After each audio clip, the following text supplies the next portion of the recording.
अच्छा, अब जो है यूडीपी क्लाइंट की बात कर रहा है। अब यूडीपी क्लाइंट सिर्फ क्यों होता है, इसको रीड करो।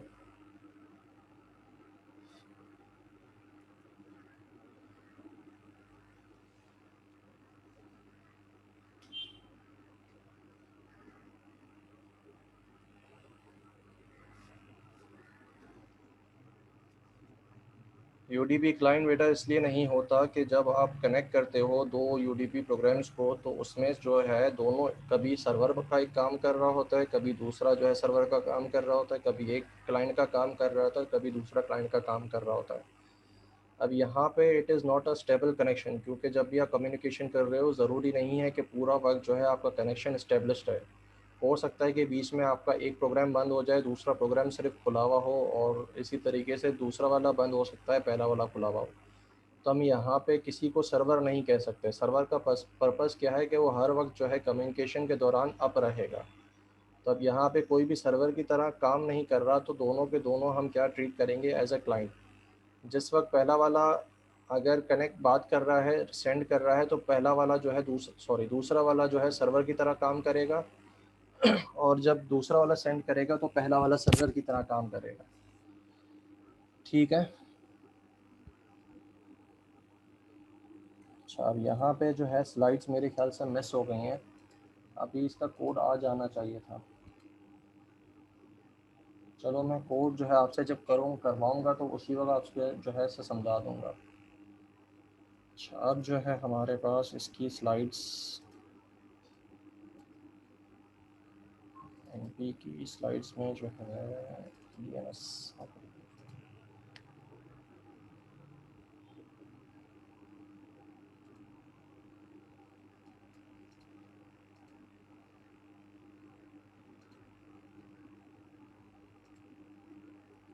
एनपी की स्लाइड्स डीएनएस।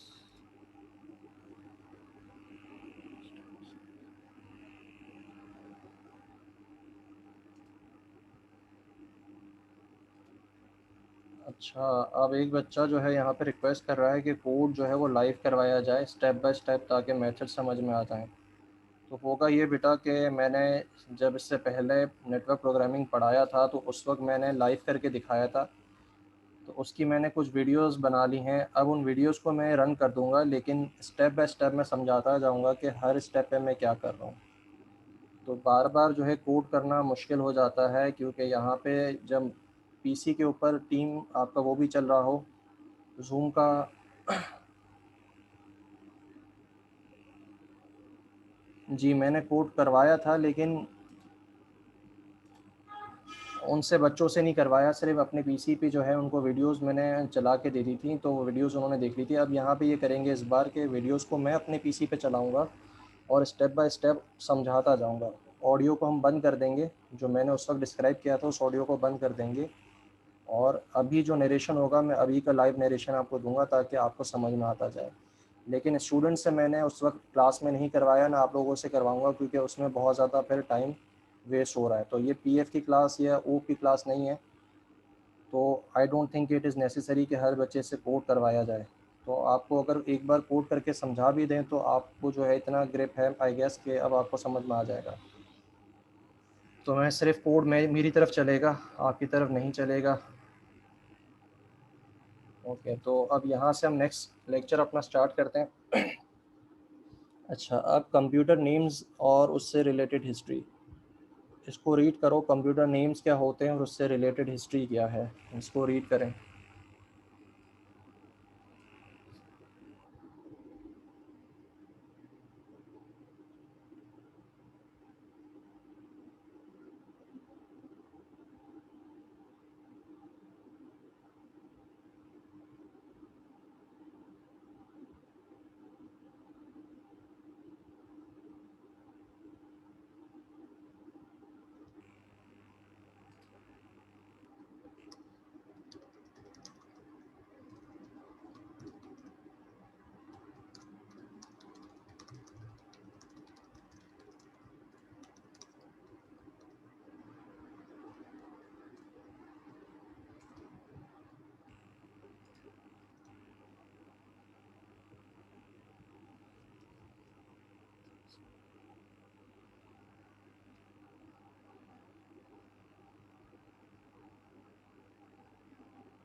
अच्छा, कंप्यूटर नेम्स के बारे में एक हिस्ट्री कुछ बता रहा है। अब इसमें क्या है कि आप जब नेटवर्क प्रोग्रामिंग पढ़ रहे हो तो भी कोड के अंदर भी आपने कुछ एग्जांपल्स देखी होंगी जिसमें इंस्टेड ऑफ आईपी एड्रेस वो क्या इस्तेमाल कर रहा है, डोमेन नेम इस्तेमाल कर रहा है। डोमेन नेम मतलब www और फिर रिस्पेक्टिव जो भी उसका एड्रेस है, वेब एड्रेस हो।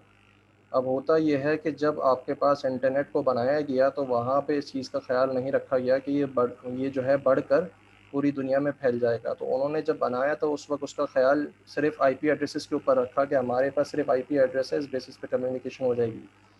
लेकिन जब इंटरनेट स्प्रेड हो गया तो प्रॉब्लम क्या हुई, जो आम लोग थे जो कंप्यूटर के डोमेन से बिलोंग नहीं करते, उनके लिए आईपी एड्रेसेस को याद रखना बहुत मुश्किल काम था।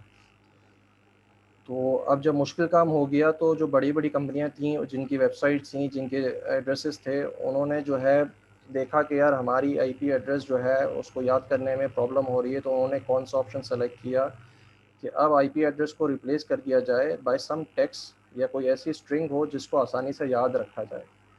अब प्रॉब्लम क्या है कि उन्होंने वेब एड्रेसेस तो बना लिए लेकिन जो कम्युनिकेशन होती है, इंटरनेट का आर्किटेक्चर जो है वो तो अभी भी आईपी एड्रेस के ऊपर काम करता है। तो उसके लिए एक चीज़ बनाई गई जिसका नाम क्या है, डीएनएस।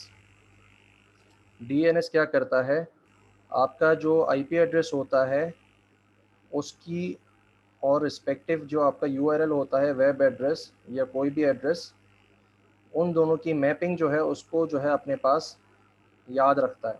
फिर जब भी आप कोई भी वेब एड्रेस लिखते हो तो वो डीएनएस के पास जाता है, डीएनएस से पूछता है कि इस वेब एड्रेस की क्या आईपी एड्रेस है। फिर वो आईपी एड्रेस आपके कंप्यूटर को मिल जाता है, फिर आपका कंप्यूटर उस सर्वर से कनेक्ट होकर कम्युनिकेट करता है। तो होता यही था कि आईपी एड्रेसेस को जो है मैप करने के लिए मास्टर डेटाबेस बनाया गया। अब मास्टर डेटाबेस क्या करते थे, मास्टर डेटाबेस जो है लाइव अपना जो रिकॉर्ड होता था उसको मेंटेन रखते थे। फिर जो लोकल डीएनएस होते थे, लोकल डीएनएस क्या करते थे, उसको अपने पास हर एक हफ्ते में डाउनलोड करते थे और डाउनलोड करने के बाद उनकी एक कॉपी अपने पास बना लेते थे। तो ऐसा होता था कि जब भी आप किसी भी अपने वेब एड्रेस का आईपी एड्रेस निकालने जाते हो तो वो आपके मास्टर डेटाबेस के पास नहीं जाता था, वो आपके लोकल जो है डीएनएस के पास जाता था, वहाँ से ले लेता था। तो इस तरीके से ये जो है आपके पास ये मल्टीपल चीज़ें बनती गई, वेब एड्रेसेस के जो डीएनएस है मल्टीपल फैलते गए। अब इसमें होता क्या है, ये एक एग्जांपल है कि डीएनएस ने किस तरीके से मेंटेन किया हुआ है कि रूट सबसे पहले है, उसके बाद डॉट कॉम के जितने भी आपके पास वेब एड्रेसेस होंगे वो डॉट कॉम की रूट के अंदर होंगे, ब्रांच के अंदर होंगे। फिर डॉट ईडीयू के जितने भी होंगे वो डॉट ईडीयू की ब्रांच में होंगे, ओआरजी यूएस डॉट यूके और रिस्पेक्टिव। अब एक होस्ट नेम डीएनएस के अंदर कैसे फाइंड किया जाता है, इसको रीड करें, क्या प्रोसेस है, क्या मेथड है, उसके लिए इसको रीड करें।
अच्छा स्टूडेंट्स, एक चीज़ का जो है आप लोग नोट कर रखा करें कि अगर हमारा सेशन ख़त्म होता है और दूसरा सेशन स्टार्ट होता है तो उसके दौरान जो है कभी कभार रिकॉर्डिंग का बटन दबाना भूल जाता हूँ। तो ध्यान रखिएगा, कभी रिकॉर्डिंग ना हो रही हो तो मुझे इन्फॉर्म कर दीजिएगा।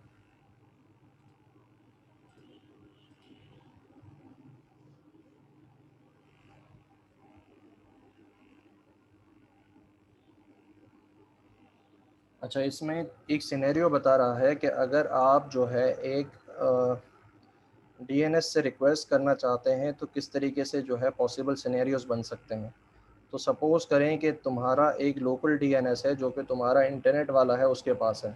समझाने के लिए है, वैसे तो नहीं है, लेकिन समझाने के लिए क्या होगा, आप एक अच्छा हाँ, इससे समझ भी तुम लोग को आ जाएगा। अपने इंटरनेट आईपी एड्रेस वाला जो तुम्हें आईपी एड्रेस असाइन कर रहा है या इंटरनेट दे रहा है, उसको सपोज़ करो कि उसके पास एक डीएनएस है। अब इसमें होता क्या है, आपके पास 3 पॉसिबल सिनेरियोज़ बन सकते हैं। आप एक ऐसा वेब एड्रेस ढूँढना चाहते हो जो कि आपके लोकल डोमेन में है। मतलब वो क्या है, आपका कोई पड़ोसी है या आपका कोई नेबर है जो कि आपके ही इंटरनेट वाले का इंटरनेट इस्तेमाल कर रहा है। तो वो कौन-सा होगा, अगर उसका एड्रेस निकालने जा रहे हो तो वो आपके पास लोकल डोमेन होगा। अब इसकी एग्ज़ाम्पल क्या बनेगी, आप लोगों ने बहुत से जो इंटरनेट प्रोवाइडर हैं, उनकी एक पर्सनल वेबसाइट होती है। जैसे डूडियर है और कनेक्ट की अपनी वेबसाइट है, इसी तरीके से सबके पास एक पर्सनल अपना वेबसाइट होती है हर इंटरनेट वाले की, जिसमें वो मूवीज़, सॉफ्टवेयर्स और जो रिस्पेक्टिव वीडियोस वगैरह अपलोड कर रहा होता है। सबने यूज़ की है उस वेबसाइट को इस्तेमाल किया है सबने। तो अब होता क्या है कि अगर आप अपने इंटरनेट से जाके उसको सर्च करते हो तो वो आपके पास वेबसाइट खुल जाती है। लेकिन आप अपने किसी दूसरे दोस्त के पास जाते हो जिसके पास उसका इंटरनेट नहीं है, वो किसी और का इंटरनेट इस्तेमाल कर रहा है, तो उसके पास वो वेबसाइट नहीं खुलती। ये एक्सपीरियंस किया है कभी? आप अपने घर पे वेबसाइट खोलते हो तो वो खुलती है, लेकिन अपने दोस्त के पास जाते हो तो उसके पास वो वेबसाइट नहीं खुलती।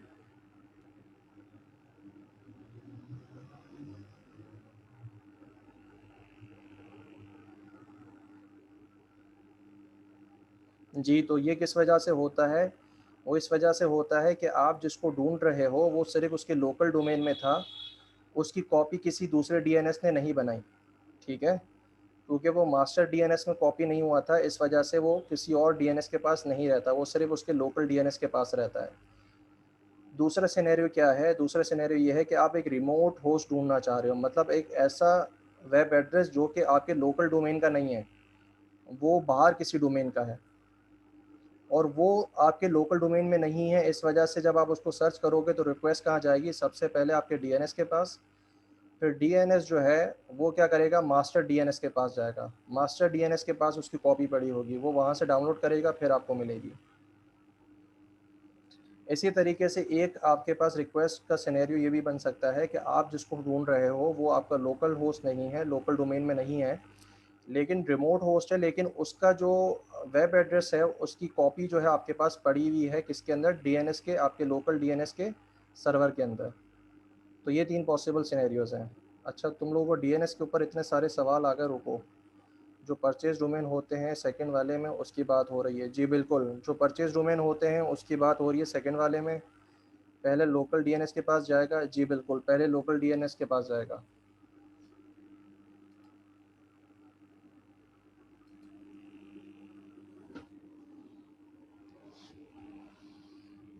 अच्छा, यहाँ पे देखो क्या हो रहा है कि आपके पास क्लाइंट बी जो था उसने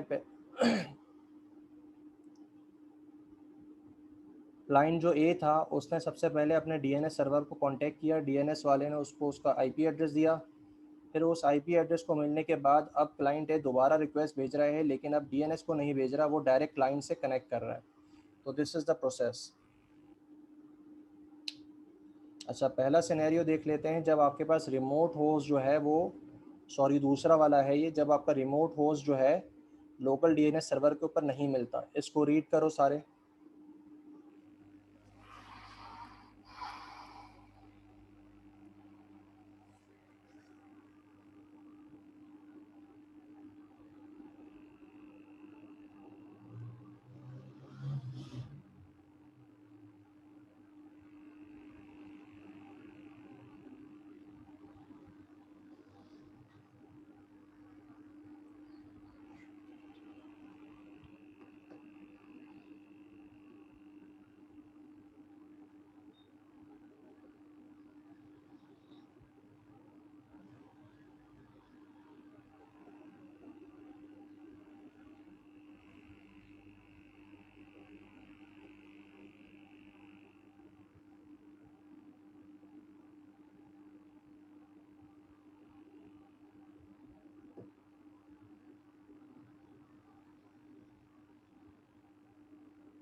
रिमोट डोमेन जो है एनी डेस्क नहीं है, एनी डेस्क तो बेटा टेलनेट के अंदर आ जाता है। एनी डेस्क जो है वो टेलनेट की एग्जांपल है, उसका इससे कोई ताल्लुक नहीं है।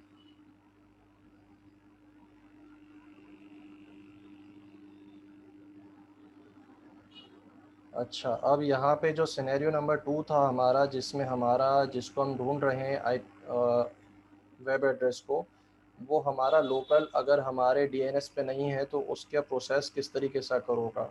तो सबसे पहले आपकी रिक्वेस्ट किसके पास जाएगी, आपके लोकल डीएनएस के पास। वो लोकल डीएनएस अपने में सर्च करेगा, उसको नहीं मिलेगा तो वो रिक्वेस्ट कहाँ भेजेगा, आपके रूट डीएनएस के पास।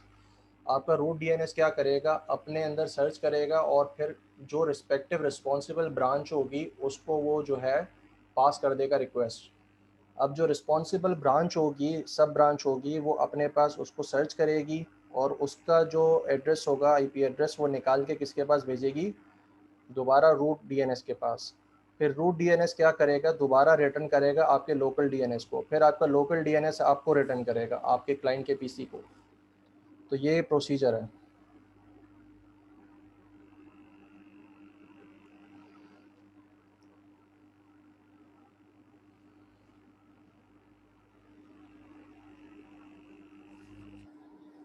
अब्दुल, सैयद अब्दुल क्या पूछ रहे हो?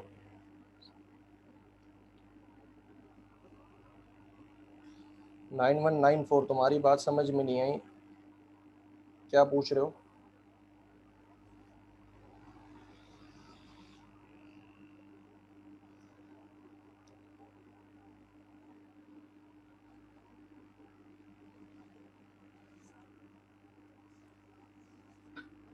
अच्छा, रिप्लाई नहीं आ रहा आपकी तरफ से। अच्छा, अब जो हमारा थर्ड सिनेरियो था, थर्ड सिनेरियो को देखते हैं, जिसमें हमारे पास रिमोट होस्ट जो है हमारे लोकल डीएनएस के सर्वर की कैशे के अंदर है।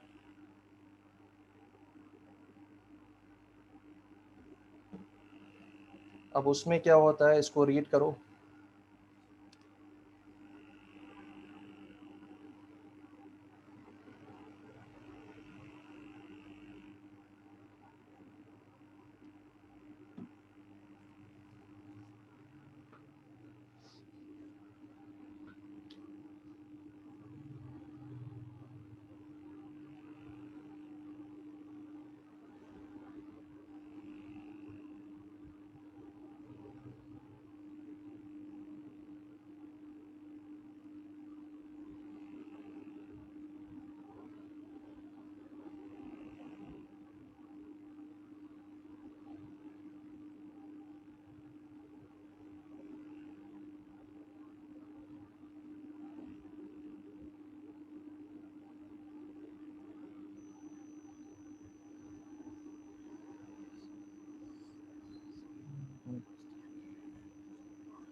जी, इसमें क्या हो रहा है कि आप जब भी एक अपने ऐसे वेब एड्रेस को सर्च करना चाह रहे हो जो कि आपके पास क्या है, आपके लोकल डोमेन में नहीं है, रिमोट डोमेन में है, रिमोट होस्ट है, लेकिन उसकी क्यूरी एक बार जो है आपके डीएनएस के अंदर चल चुकी है, लोकल डीएनएस में, तो होगा क्या, वो उसको अपने कैशे के अंदर सेव कर लेता है। इससे एडवांटेज क्या होता है, इससे एडवांटेज ये होता है कि आपका नेक्स्ट टाइम जब आप उसको सर्च करने जाते हो तो वो अपने सर्वर कैशे में पहले देख लेता है। इससे आपका टाइम जो है बहुत अच्छा खासा बच जाता है।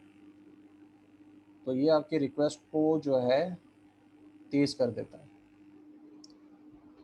अब डीएनएस डेटाबेस जो है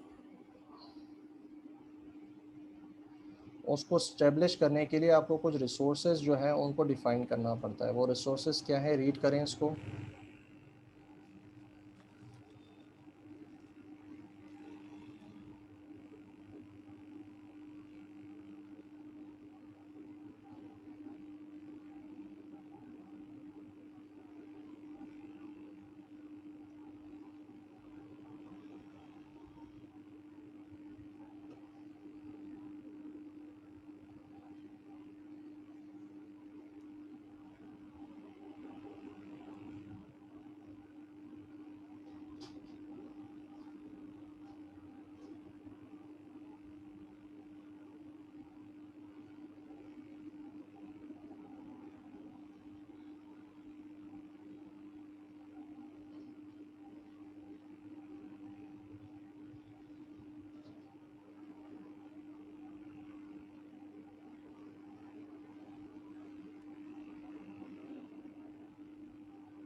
जी, लोकल डोमेन की डेफिनेशन उसमें बतानी पड़ती है। आपका हर रजिस्टर्ड होस्ट जो है आपके डोमेन में, उसको बताना पड़ता है। हर एक का निकनेम जो है होस्ट का डोमेन के अंदर बताना पड़ता है। और स्पेशल सर्विसेज जैसे कि आपके डीएनएस सर्वर्स हो गए मज़ीद, और मेल सर्वर्स हो गए, उनको भी डिफ़ाइन करना पड़ता है। स्किप करेंगे स्लाइड को।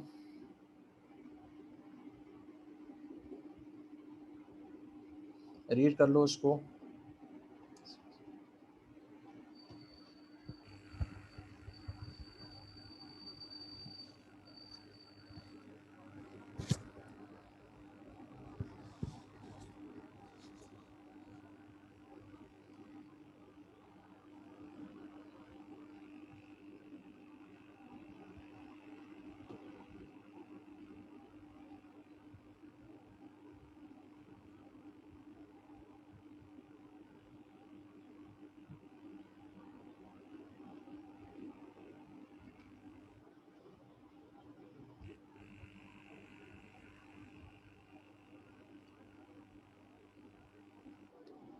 आगे चलते हैं।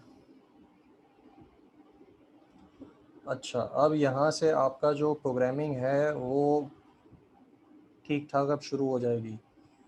तो अगर इसमें किसी को किसी स्टेप पे प्रॉब्लम हो तो उसी वक्त रोक के मुझसे पूछ ले। ऐसा कोई ना करे कि सर वो पुरानी वाली स्लाइड में क्या था वो समझ में नहीं आया, वो बता दें।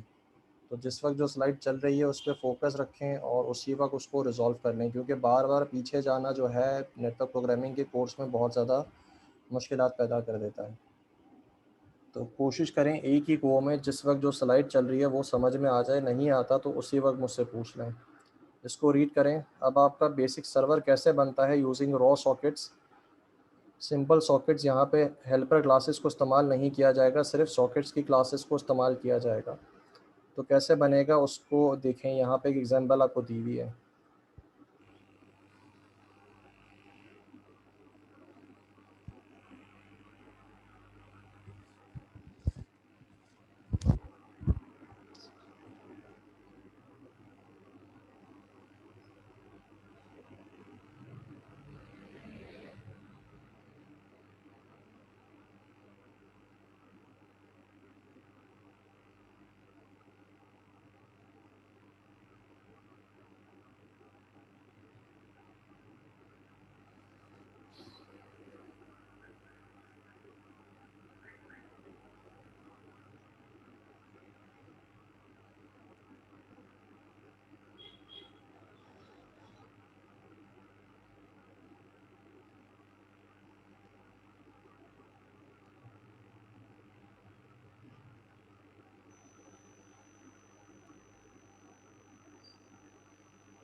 जी, यहाँ पे सिंपल अभी भी जैसे पिछली स्लाइड्स के अंदर हमने एक सर्वर का सेटअप देखा था, वैसे ही यहाँ पे भी सर्वर का सेटअप वैसे ही हो रहा है। एक आईपी एंडपोइंट डिक्लेयर किया गया है जिसमें आईपी एड्रेस कौन सा लिया है, एनी, मतलब जो भी अवेलेबल हो वो आईपी एड्रेस उठा लो। पोर्ट नंबर आपका डिफाइंड है। उसके बाद सॉकेट बनाया गया। सॉकेट को उस आईपी एड्रेस के ऊपर या आईपी एंड पॉइंट के ऊपर जो है बेंड करवाया। उसके बाद लेसन के अंदर 10 हमने क्लाइंट्स को एक्सेप्ट करने की लिमिट रखी। उसके बाद जो है हमने एक सॉकेट का रेफरेंस बना के उसमें जो आपका सॉकेट है वो जिस क्लाइंट को एक्सेप्ट करेगा उसका रेफरेंस उठा के हमने एक्सेप्ट के मेथड के थ्रू क्लाइंट के अंदर डाल दिया। अब आप क्या कर सकते हो, ये जो आपने सॉकेट यहाँ पे जो उठाया है क्लाइंट का, इस सॉकेट की बात नहीं कर रहा। ये सॉकेट तो सर्वर का है, लेकिन आपसे जिसने क्लाइंट ने कनेक्ट किया है उसका सॉकेट कौन सा बनेगा, अब ये सॉकेट इसमें आ जाएगा। तो जब भी सर्वर से बात करनी होगी, मतलब अपने आप से बात करनी होगी, तो आप इस वाले सर्वर पे हो, इस सॉकेट के ऊपर हो। लेकिन जब क्लाइंट से बात करनी है तो आप इस सॉकेट को इस्तेमाल करोगे।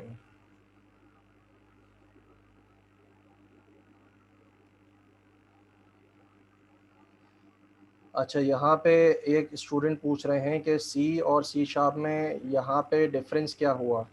डिफरेंस ये हो गया कि तुम्हारे पास जो सॉकेट है उसको अब तुम कंस्ट्रक्टर के थ्रू यहाँ पे डिक्लेयर कर सकते हो। पहले वो वहाँ पे एज अ फंक्शन इस्तेमाल हो रहा था। उसको समझने के लिए तुम्हारे पास पैरामीटर्स जो पासिंग थी वो तुम्हारे लिए मुश्किल हो रही थी। उसकी डेटा टाइप तुम्हें समझने में इंटीजर रखना पड़ रहा था, वो तुम्हारे लिए मुश्किल था। यहाँ पे क्लास टाइप है, आसान हो गया। इसी तरीके से आईपी एंड पॉइंट डिफाइन करने के लिए आपके पास कंस्ट्रक्टर के थ्रू आसान एक ज़रिया बन गया।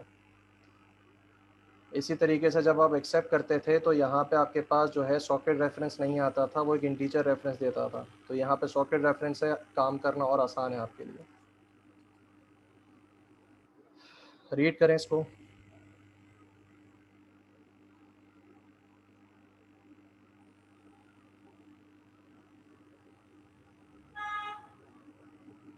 अंडरस्टैंडेबिलिटी और प्रोग्रामिंग भी आसान हो गई ना बेटा। जब क्लास का ऑब्जेक्ट आपके पास आ जाता है तो उसको उससे काम करना आपके लिए ज़्यादा आसान होता है। सिर्फ पैरामीटर्स का यहाँ पे डिफरेंस नहीं है, यहाँ पे जो क्लास रेफरेंसेस है वो आपको मिल रही है, वहाँ पे आपको क्लास रेफरेंसेस नहीं मिल रहे थे। उसमें मत पढ़ो बेटा, तुम जो सी शार्प का पेपर है वो सी शार्प के कोड में दोगे ना, तुम क्यों उसकी फ़िक्र कर रहे हो सी की।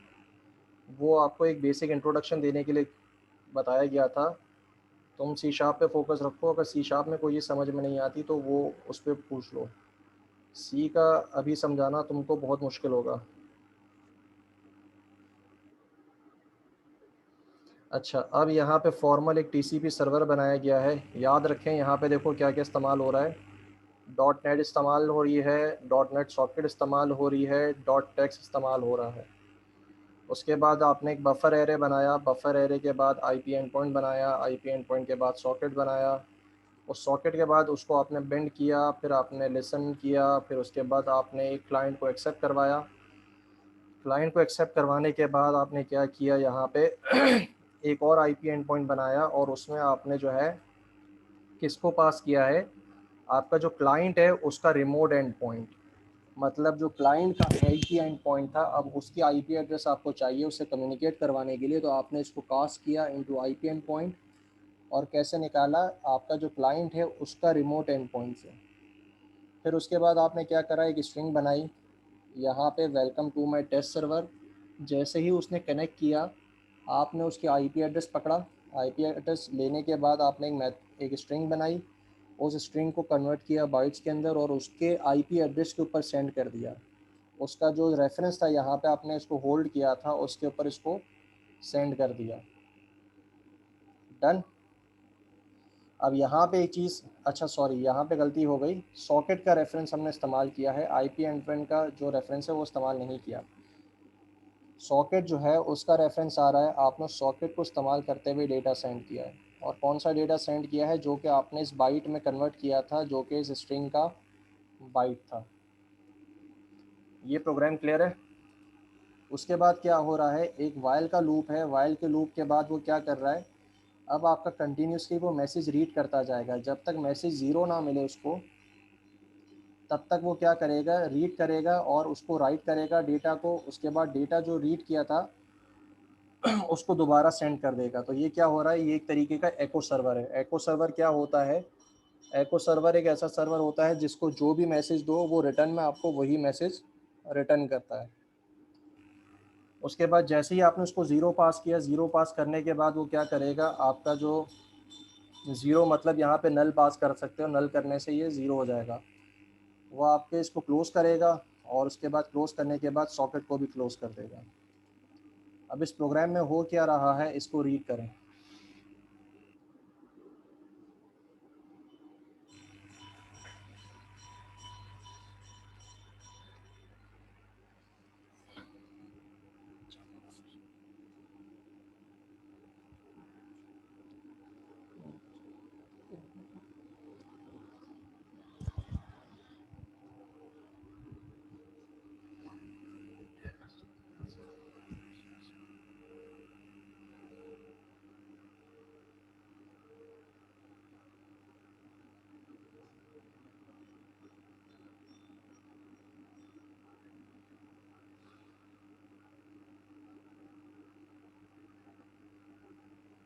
एको सर्वर का फ़ायदा ये है कि आप उसको टेस्टिंग में इस्तेमाल कर सकते हो, कनेक्शन टेस्टिंग में इस्तेमाल कर सकते हो।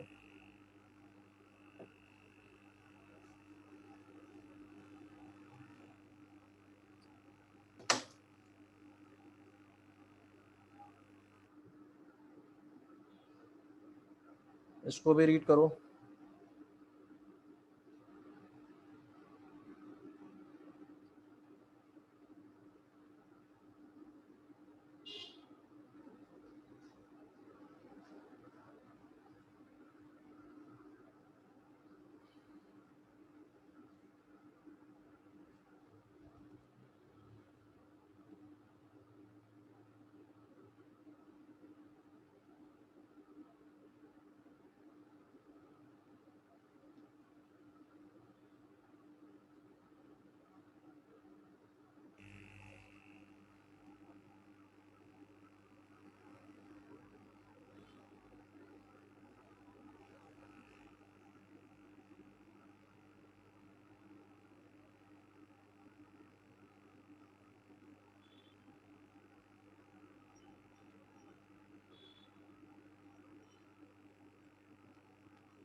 आगे चलें, इसको भी रीड करें।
रीड करें इसको भी। ये सारी चीज़ें मैं आपको बता चुका हूँ, ये सिर्फ रीड इसलिए करवा रहा हूँ ताकि जो डिस्क्रिप्शन है वो आपके जहन में बैठ जाए। ये उसी प्रोग्राम के बारे में बता रहा है जो अभी हमने सर्वर बनाया था।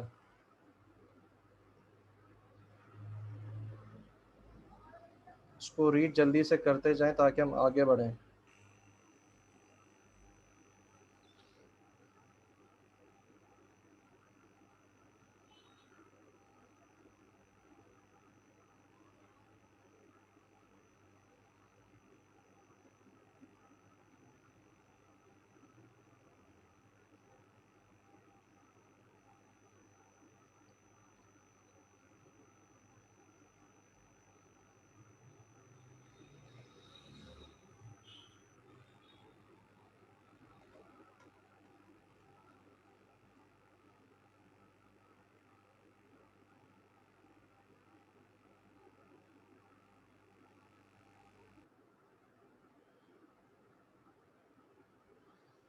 रीड कर चुके, इसको आगे बढ़ा रहा हूँ।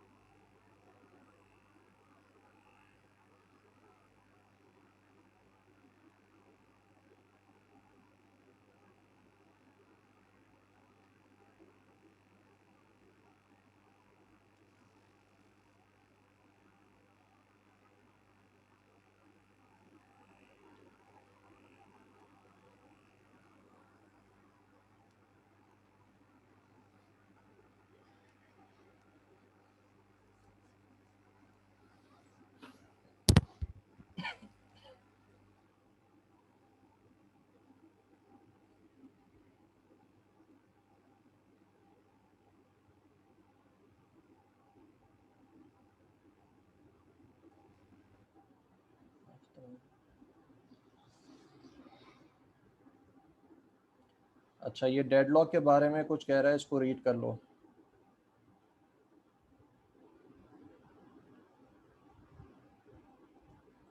कि अगर दोनों एक ही वक्त में डेटा सेंड करने की कोशिश करोगे तो दोनों डेडलॉक में फंस जाओगे।